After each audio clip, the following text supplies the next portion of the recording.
Okay, so our work in the communities with particularly dogs, but also horses and occasionally other animals, really began because obviously the dogs that I adopted were sterilized. The females were spayed and the males were castrated. And I don't recall exactly how we got started on this. It may have been the initiative of one of our vets in the past, or it may have come from the health centre to offer days in, especially the very poor barrios, of sterilisation of dogs free of charge, i.e. we would pay for it with donations. And in the beginning, that was very hard to get established. People were very, very mistrusting of that. They were very accepting of our programs to give dogs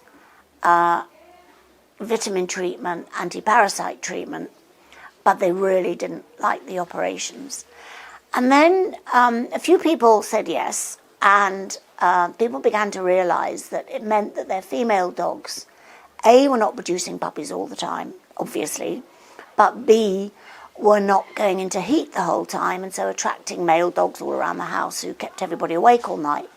So the programme became popular as it is today, and today we maintain a list in the office of people and barrios that want the day.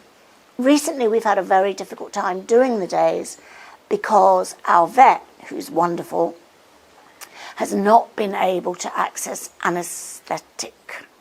So we obviously can't do the operation without anaesthetic. But he told me the other day that he has managed to buy some, and so we're planning a day in one of the barrios, probably next week or the week after, which is good. So that's that side of things. And the Ministry of Health, the local health centre, comes to us when they're doing their anti-rabies shots, because all dogs here have to be annually vaccinated against rabies. And if you can't prove that your dog's been vaccinated, if your dog bites somebody, then your dog will be put down. And so we've worked with the health centre on trying to persuade people to make sure their dogs have the anti-rabies shots and that people keep the certificate they're given. Because often if people can't read or write, then a piece of paper just doesn't stay accessible, it disappears. So we've been working quite hard on that aspect of things too.